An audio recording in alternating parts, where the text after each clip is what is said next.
မင်္ဂလာပါရှင်ဒီနေ့ဟင်းအတွဲလေးတစ်မျိုးပြောပြပေးပါမယ်နော်ကြက်ကစွန်းကြော်နဲ့ပစွန်မဆလာချက်ဟင်းလေးဖြစ်ပါရဲ့ရှင်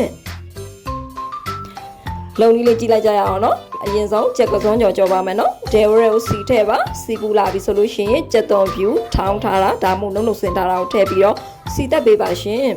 ကြက်သွန်ဖြူတွေဝါပြီးတော့အနံလေးမွေးလာပြီဆိုလို့ရှိရင်ကြက်ကြိတ်သားထည့်ပြီးတော့မွေးပေးပါရဲ့ရှင်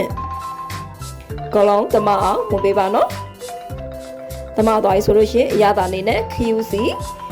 စာဟီရမောဘဲငပြိုင်အကြီးကိုထည့်ပြီးတော့ဝင်ပေးပါရရှင်ဒီနေရာမှာစားကိုရှော့ထည့်ပေးပါနော်စားများသွားလို့ရှိရင်ဘဲငပြိုင်အကြီးပါတဲ့အတွက်ငံတက်ပါရရှင်စက်သားတွေတင်းတင်းမာမာလေးဖြစ်လာပြီဆိုလို့ရှိရင်ကစုံရက်တွေကိုထည့်ပြီးတော့ဝင်ပေးပါရရှင်ကစုံရက်တွေကိုခြွေပြီးတော့စားရည်စိမ်သေးပါရနော်9မိနစ်လောက်စားရည်စိမ်ပြီးရေးစစ်စစ်ပြန်ဆေးချထားပေးပါရရှင်ပိုးသက်ဆေးတို့အကောင်ပလောင်တို့ပြအောင်လို့ပါနော်ကစုံရက်တွေအရောင်ပြောင်းပြီးတော့နွမ်းလာပြီဆိုလို့ရှိရင်ရေအနှဲငယ်ထည့်ပြီးတော့မှုပေးပါရရှင်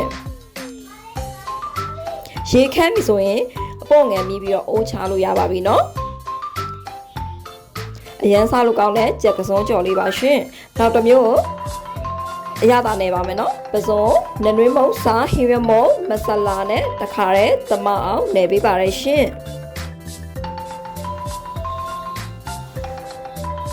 ပစုံလေးကိုအရသာသွင်းပြီးလို့ရှိရင်နိုင်ဝက်လောက်နှက်ထားပေးပါမယ်နော်ပစုံလေးကိုအရသာဝင်အောင်လို့ပါရှင်နိုင်ဝက်လောက်နှက်ပြီးဆိုလို့ရှိရင် oral စီထဲပါစီပူလာပြီဆိုလို့ရှိရင်ကြက်သွန်အဖြူနီထောင်းထားတာကိုထည့်ပါနနွေးမုံအယောင်တင်မုံမဆလာတခါတည်းထည့်ပြီးတော့စီတက်ပေးပါရရှင်ကြက်သွန်လေးကို6လေးဖြစ်တဲ့အထိစီတက်ပေးပါနော်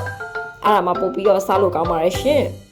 ကြက်သွန်လေး6လေးဖြစ်လာပြီဆိုလို့ရှိရင်အရသာနယ်ထားပြီးတော့နှက်ထားတဲ့ပစုံလေးထည့်ပြီးတော့မှုပေးပါရရှင်ကောလုံးသမအောင်မှုပေးပါနော်ပစုံလေးကိုလည်းတင်းတင်းမာမာလေးဖြစ်တဲ့အထိဝေပေးပါနော်ပစုံလေးတင်းတင်းမာမာလေးဖြစ်ပြီးတော့အယောင်ပြောင်းပြီဆိုကမှရေထည့်ပါမယ်နော်စုံစေးရေထည့်ပါမယ်ရှင်စုံစေးရေထည့်ပြီးတော့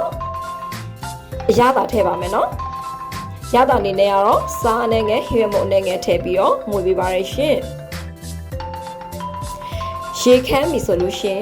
ရပါပြီနော်အရန်စားလို့ကောင်းတဲ့ပစုံမဆလာချက်လေးပါရှင်ကြက်ကစုံကြော်လေးနဲ့ပစုံမဆလာချက်လေးနဲ့အရန်လိုက်ဖက်တပါတော့ရှင်ချက်စားကြည့်ကြပါနော်ကြည့်ရှုပေးတဲ့အားလုံးကိုကျေးဇူးတင်ပါတယ်ရှင်မင်္ဂလာရှိသောနေ့လေးဖြစ်ပါစေနော်